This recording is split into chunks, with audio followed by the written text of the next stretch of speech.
bogata torta kora i 5 jaja 250 gr šećera 250 gr brašnasto mlekasto ulja 2 kašike kakaoa 1 prašak za pecivo umutiti belanca sa šećerom pa dodavati žumanca uz mućenje, a takođe u mleko i ulje.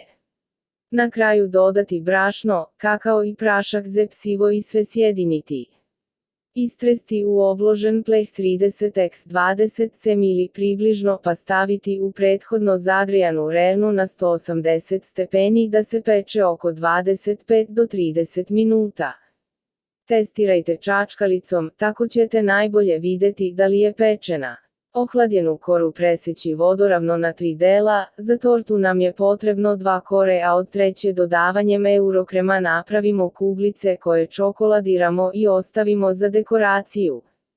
Kora 2, 4 belanca 4 kašike šećera 1 kašika brašna 3 kašike mlevenih lešnika, može i oraha, 2 praška za pecivo zagrejati rernu na 200 stepeni pa ulupati belanca sa šećerom pa dodati lešnike, brašno i prašak za pecivo i sve sjediniti.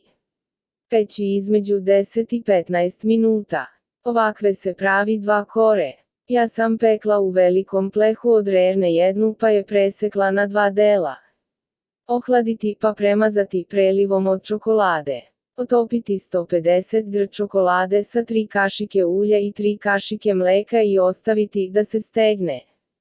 Kora 3, 3 belanca 3 kašike šećera 3 kašike brašna 2 praška za pecivo zagrejati rernu na 200 stepeni pa umutiti belanca sa šećerom i umešati brašno i prašak za pecivo. Peći između 10 i 15 minuta. Ohladiti. Fil 1 le mleka 10 kašika šećera 10 kašika gustina 11 žumanaca umutiti žumanca sa šećerom i gustinom, dodati malo mleka i izmutiti. Ostatak mleka staviti da provri pa zakuvati i mešati dok se ne zgusne. Skloniti sa vatre, podeliti na 2 dela pa u jedan dodati 200 gr čokolade, a u drugi 2 vanilin šećera. Sjediniti pa prekriti folijom i ostaviti da se hlade. Ulupati 100 gr margarina da bude penasto pa kada su filovi mlaki dodati pola u jedan fil a pola u drugi i izmutiti. Ulupati 250 ml slatke pavlake pa pola dodati jednom a pola drugom filu. Slaganje, tamna kora, poprskati je mlekom, beli krem, lešnik kora sa prelivom, tamni fil, bela kora od belanaca, beli krem, druga lešnik kora, čokoladni krem i odgore tamna kora sa kakaom koju isprskamo sa malo mleka.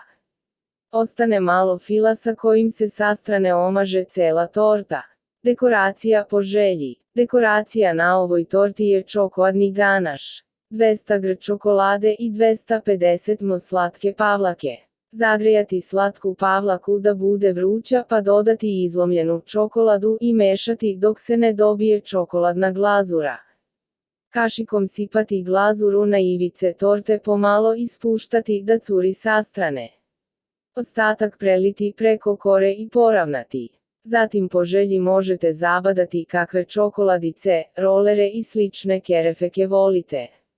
Prijatno, za najnovije recepte kliknite subscribe, like i zvons, svaki dan najnoviji recepti zato nas zapratite.